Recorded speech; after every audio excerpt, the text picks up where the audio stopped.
Hello students, welcome to the class. This is the 7th lecture of Modern Physics series. हम Modern Physics के different topics की study कर रहे हैं और आज के टॉपिक में हम देखने जा रहे हैं क्या radio activity.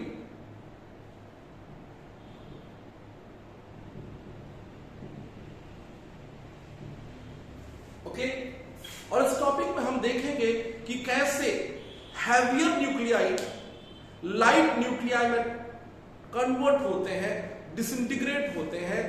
They decay from heavier nuclei into what light nuclei by emitting alpha, beta and gamma particles. वो पार्टिकल्स एमिट करते जाते हैं और उनका जो मास नंबर है रिड्यूस होता जाता है और वो हैवियर से लाइट न्यूक्लियाई में कन्वर्ट होते जाते हैं। तो हम यहां पे देखेंगे कि ये किस तरीके से होगा। In what manner is the heavier nuclei going to transform into light nuclei. What will be the process of decay, what will be the process of disintegration. और याद रखें, सबसे पहला जो लॉ इस पे रदरफोर्ड और सोडी ने दिया था। उन्होंने बताया कि rate of disintegration dN by dt, rate of disintegration dN by dt, that is proportional to n. N means the number of original number of nuclei, parent nuclei, parent से डॉटर में convert हो रहा है। parent nuclei के number पे जो है rate of disintegration को डिपेंड करेगा। जितना ज्यादा नंबर ऑफ न्यूक्लियाई होंगे रेट ऑफ डिसइंटीग्रेशन उतना ज्यादा होगा। And when you just solve it you get this as what dN by dt equals to minus lambda into n, where this lambda is called decay constant।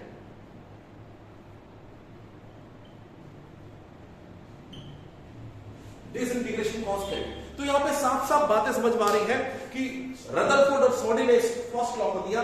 यहां पे मैं 7 to 8 concepts दूंगा। देखिए, हम numerical approach के लिए concept develop कर रहे हैं, खास करके आने वाले जेई और नीट एग्जाम के लिए हम प्रिपेयर कर रहे हैं।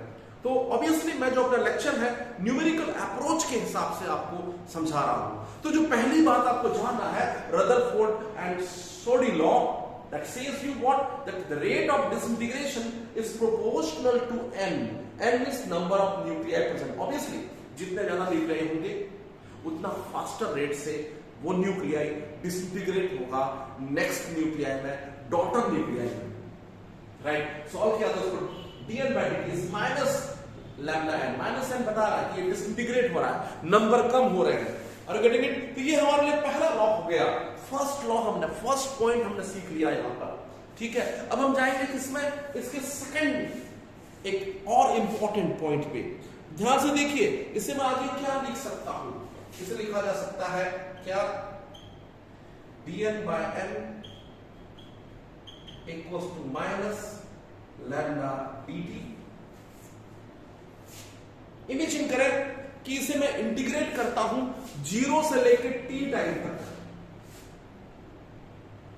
ओके, 0 से t टाइम तक अगर आप उसको इंटीग्रेट करेंगे तो suppose number of nuclei 0 time में n0 थे और t टाइम में n हो गए। तो लिमिट्स आप समझिए, if you integrate this side from 0 to t, lambda constant बाहर आ गया। Suppose when you integrate this equation from 0 to t, what is happening there? The number of nuclei, original nuclei, they are changing from n0 to what? n. Then when you put this proper limit and integrate, what will get there? ये हो जाएगा क्या? Log of n to the base e, n0 to n, ये हो जाएगा minus lambda t 0 to t, limit आगे क्या हो जाएगा, log of n minus log of n0 to the base e। Okay, तो इसे जब आप सॉल्व करते हैं आपको मिलेगा log of n upper limit minus log of n not equals to minus lambda t minus 0 और आपको मिलेगा ये log of n by n not equals to minus lambda t,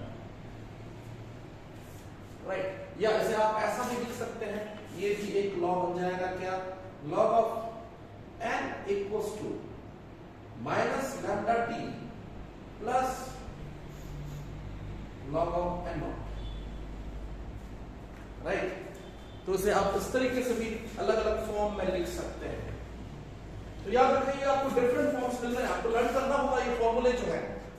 rate of integration dn by dt is minus lambda n, log of n by n naught is what, minus lambda t, log of n is equal to what, minus lambda t plus log of n naught, right.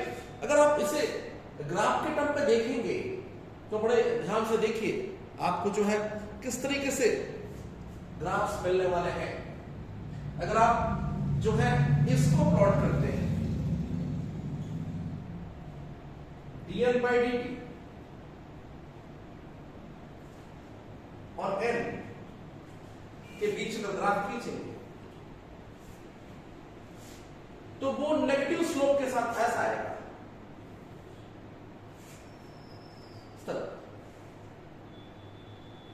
Right. इसका slope minus lambda होगा। आप सोचते हैं negative slope है minus lambda, इस तरीके से graph चलो, ओके, क्लियर है। वही जब आप ग्राफ खींचते हैं इसका log ऑफ n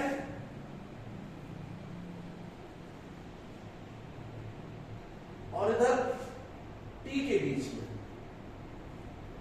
तो ये आपको क्या मिलेगा, इस तरीके से नेगेटिव स्लोप एक इंटरसेप्ट से चालू होगा। क्योंकि देखिए अगर देखें y equals to mx plus c, तो यहां पर जो इंटरसेप्ट है वो log ऑफ n नॉट हो जाएगा, राइट। ये जो वैल्यू है log ऑफ n नॉट, देखिए ग्राफ इंपॉर्टेंट होते हैं आपके लिए, और इसका जो स्लोप है माइनस लैम्डा हो जाएगा। और ये ग्राफ आपको वहां पे मिलेगा अगर आप जो है, ठीक है, ग्राफ मैं समझता हूं ये t एक्सिस को ऐसा नहीं, जल्दी नहीं होना चाहिए, थोड़ा सा कुछ इस तरीके से, राइट। आपको ग्राफ मिलेगा और गेटिंग इट देयर, तो ये फॉर्म से आप ऐसे ग्राफ बना सकते हैं। तो बच्चों आपने कौन कौन से पॉइंट्स देख लिए हैं। पहला पॉइंट आपने देखा rate of decay is minus lambda n, फिर से आपने सॉल्व करके देखा log of n is equal to minus lambda t plus log of n not. फिर आपने तीसरी बात क्या देखी, log of n by n not is minus lambda t। इसे AC का एक दूसरा फॉर्म है। अगर आप इसे सॉल्व करते हैं ये आपको क्या बताएगा, n by n not equals to e to the power minus lambda t, क्योंकि ये e के बेस पे है ना, इसलिए e to the power, so log of n by n naught to the base e is minus lambda t, therefore e to the power minus lambda t will be equal to n by n naught। और यहां से आपके पास एक important result आ रहा है, n by n naught n equals to n naught e to the power minus lambda t, clear. और इसलिए अगर आप एक ग्राफ खींचते हैं n और t के बीच में,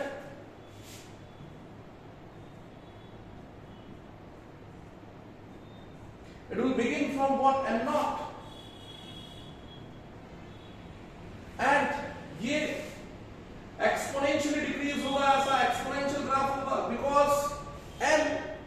number of nuclei at the time t and not number of nuclei in the beginning.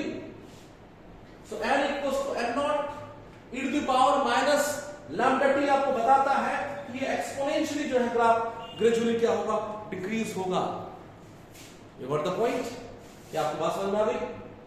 यहां पर हम पॉइंट्स देखते चल रहे हैं कि क्या क्या पॉइंट न्यूमेरिकल के हिसाब से आपके लिए इंपॉर्टेंट है. याद रखें, फर्स्ट, सेकंड, थर्ड पॉइंट पे आप आ चुके हैं.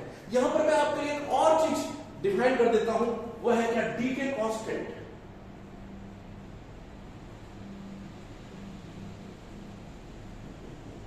डी के कांस्टेंट लैम्डा. ध्यान दें, आपके पास क्या है, n equals to n not e to the power minus lambda t. ये रिलेशन आ चुका है. ओके, इस रिलेशन को देखिए. इस रिलेशन में if I take t equals to 1 by lambda, t equals to 1 by lambda, अगर मैं t equals to 1 by lambda लेता हूं तो n की वैल्यू क्या हो जाएगी, n not e to the power minus lambda t की जगह 1 by lambda will give me what, n equals to n naught e to the power minus 1. Okay, यहां से n equals to n naught by e, और याद रखें e की value क्या होती है, 2.718, और ये आपको क्या देगा, n equals to, अगर आप 1/2.718 करते हैं तो उसकी वैल्यू कितनी होगी, लगभग 0.37 n नॉट, एक्जेक्टली 368 होती है n नॉट. 1/e एक्सपोनेंट 2.718 अगर आप रखेंगे तो it is 0.368 n not. Means disintegration constant lambda is the reciprocal of that time.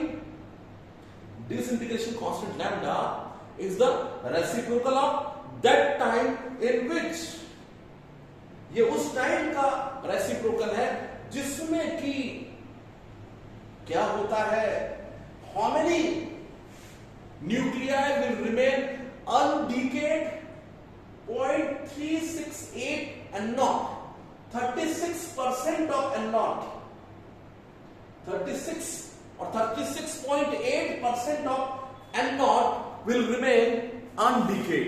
तो जो भी ये जो n है, ये क्या है, बचा हुआ न्यूक्लियाई को बता रहा है, remaining nuclei. n is the number of nuclei present at the time t. n not से हम n में गए थे जब टाइम लिमिट लिया था 0 से t, n not to n. तो n is the number of nuclear remaining. So the remaining nuclei are how many, 36.8% of n naught. In what time? 1 by lambda time. So lambda is the reciprocal of that time in which how many nuclei will remain undecayed? 36.8% of nuclei will remain undecayed. Means 63.2% of nuclei will decay. है ना? Total अगर आप 100 लेंगे तो क्या है, 36.8% बचे हुए हैं, मतलब 63.2 जो है, 63.2 जो है वो डीके हो गए. You got the point. तो यहां पे आपने एक और नई बात देख ली, डिसइंटीग्रेशन कांस्टेंट. आप पॉइंट वाइज समझते चले. नाउ आगे देखते हैं हाफ लाइफ. हाफ लाइफ क्या है, ये वो टाइम इंटरवल है जिसमें आधे न्यूक्लियाई डिसइंटीग्रेट हो जाते हैं और आधे बचे रहते हैं. तो इस फॉर्मूले से अगर आप चले, n equals to n not e to the power minus lambda t, मैं अगर मैं क्या करता हूं, if I take t equals to t half, then n will be equal to n naught by 2. How many nuclei will remain undecayed? N naught by 2. So in place of n we can write n naught by 2 if it is t as t half. वहां से देखें तो ये क्या हो जाएगा, solve करने से 2 equals to e to the power plus देखिए n नॉट कैंसिल होगा, 1/2 होगा, तो रेसिप्रोकल लेंगे तो क्या हो जाएगा, 1/2 का 2 करेंगे तो ये माइनस का प्लस हो जाएगा, और यहां से आगे बढ़े लैम्डा t हाफ क्या हो जाएगा, log of 2 to the base e, और यहां से t half is what, log of 2 by lambda, and log of 2 की वैल्यू होती है कितनी,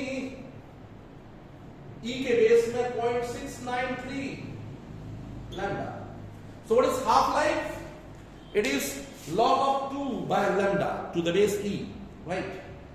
or 0.693 by lambda. तो t हाफ वो टाइम है जिसमें हाफ न्यूक्लियाई डिसइंटीग्रेट हो जाते हैं और हाफ जो है वो बचे हुए हैं. ओके बच्चों, तो याद रखिए हम पॉइंट्स देखते चल रहे हैं. पहला पॉइंट ये था rate of disintegration is minus lambda n, जो कि ओरिजिनल न्यूक्लियाई पे डिपेंड करता है. T10 पे जितने ज्यादा न्यूक्लियाई होंगे रेट ऑफ डिसइंटीग्रेशन उतना ज्यादा होगा. इसे सॉल्व किया तो ये एक फॉर्म आया, log of n is minus lambda t plus log of n naught. ठीक है, इसका ग्राफ भी आपने देखा था. तो इसको सॉल्व किया तो ये एक फॉर्म आया, क्या, n equals to n naught e to the power minus lambda t. फिर आपने इस फॉर्मूले से डिसइंटीग्रेशन कांस्टेंट लैम्डा को डीके कांस्टेंट लैम्डा को डिफाइन किया. मैंने बताया कि अगर मैं t की जगह 1 by lambda रखता हूं, if you take t as what 1 by lambda, you will get n as 0.368 n naught, जो कि बता रहा है कि disintegration constant lambda is the reciprocal of that time in which how many nuclei remain alive. 36% nuclei, 36.8% nuclei will remain undecayed in 1 by lambda time. You got the point? Okay, आगे बढ़ते हैं और अगले कॉन्सेप्ट में चलते हैं. Now next important thing is what, mean life.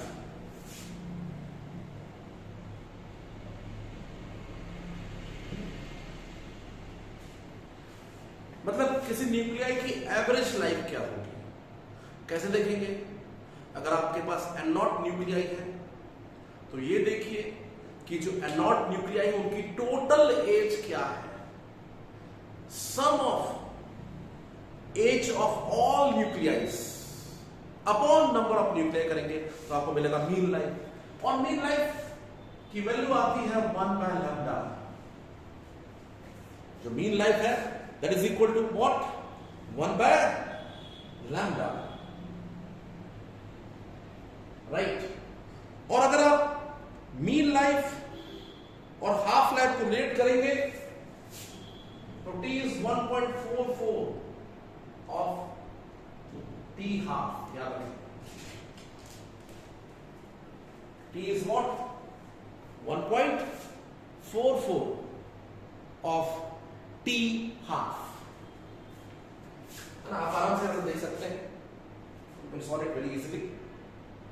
ठीक है, तो आप सॉल्व करेंगे, ये 1 by ये नीचे चला जाता है, यहाँ पे t half upon 0.693, 1 by lambda को लिख दिया टाउ, और t half अपॉन 0.693, 1 अपॉन 0.693 जो है 1.44 होगा. Okay, so you can easily obtain that. So mean life means the average life of a nuclei. कैसे देखेंगे, सारे न्यूक्लियाई का total as upon number of nuclei, तो आपको हमें मिल जाएगा mean life. Okay, now next important thing is what, activity.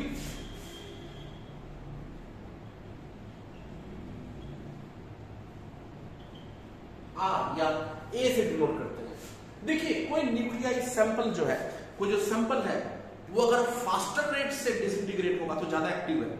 मतलब dn by dt he activity को बताएगा. If a nuclei disintegrate, it disintegrates at a faster rate. If dn by dt is more for that nuclei, then sure its activity will be more. So R is actually equals to dn by dt. R is nothing but dn by dt. आगे बढ़े, dn by dt को आप क्या लिख सकते हैं, minus lambda n. आगे बढ़े, यहां पे n को क्या लिखा जा सकता है, m नॉट और याद रखें लैम्डा एन नॉट क्या होगा, dn by dt at t equals to 0। देखिए अगर dn by dt is equal to minus lambda n और इसी को अगर मैं माइनस लैम्डा एन नॉट करूंगा तो एक्टिविटी एट 0 टाइम, तो minus lambda N not should be activity at 0 time, और 0 टाइम की एक्टिविटी को नया नाम देते हैं आर नॉट। तो आपके पास ये रिलेशन आ जा रहा है, activity is what R equals to R not e to the power minus lambda T, same as this formula. Obviously जितने ज्यादा न्यूक्लियाई होंगे एक्टिविटी एन पे डिपेंड करती है, इसलिए ये भी सेम फॉर्मूले को फॉलो करेगा, क्योंकि एन ज्यादा तो आर ज्यादा, और आर को अगर आप एन को एन नॉट के टर्म में लिख रहे हैं तो आर को आप आर नॉट के टर्म में लिख सकते हैं। आपको यहां समझ लिया, मैंने इसको समझाया। तो एक्टिविटी कैसे जो है वो चेंज होगी, वेरी होगी, it is also varying exponentially with time. Okay, exponentially it is decreasing with time. जो एक्टिविटी है एक्सपोनेंशियली वो ग्रेड जो है क्या हो रही है, डिक्रीज हो रही है, आप वहां पे देख रहे हैं। आगे देखते हैं एक्टिविटी को मेजर करने के क्या क्या यूनिट्स होते हैं। ओके, ये यूनिट्स आपको जानना बहुत जरूरी है।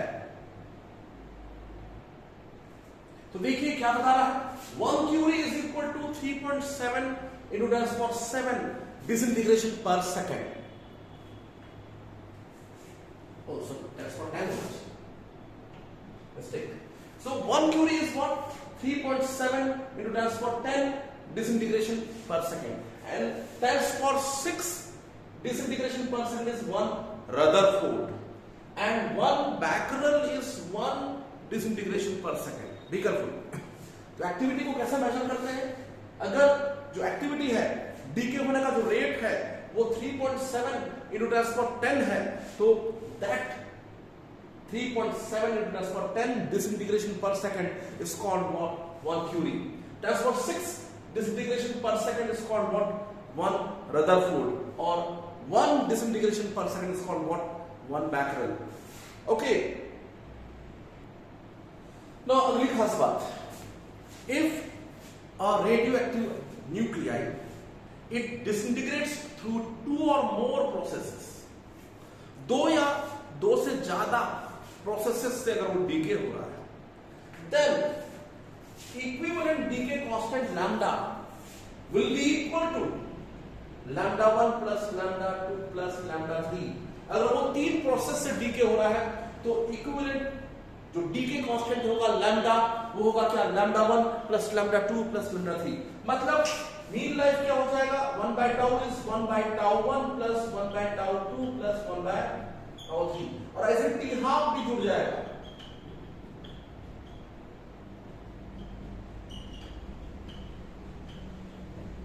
ओके, तो याद रखें इस पे भी न्यूमेरिकल्स काफी आते हैं। So if there is a material, radioactive material which is disintegrating through 2 or more processes, then you can use this equivalent decay constant lambda as what? Lambda 1 plus lambda 2.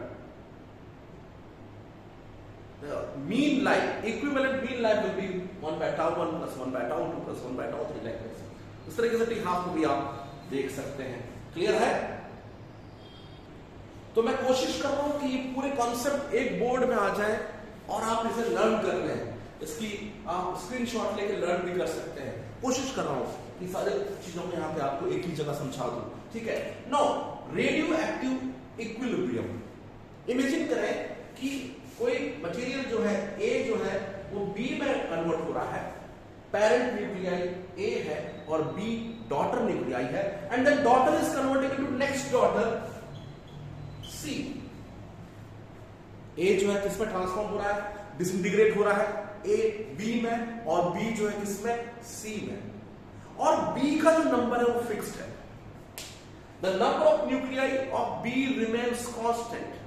तो ऑब्वियसली जितना A से B में convert हो रहा है उसी rate से B से सी में कन्वर्ट हो जा रहा है।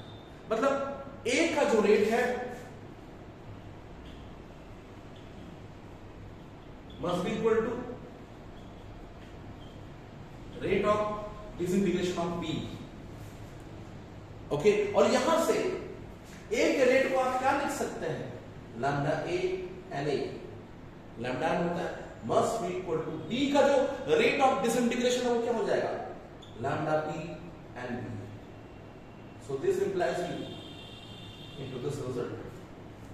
So if there is a radioactive equilibrium holding, that is when A is transforming into, decaying into B and B into C, such that the number of nuclei of B remains what? Constant, then sure the rate of disintegration of A must be equal to rate of disintegration of what? B. तभी तो B का number जो है constant है. A से B में convert हुआ और B से C में जिस रेट से कन्वर्ट हो रहा है उसी रेट से वो B से C में कन्वर्ट हो रहा है. A to B then B to C.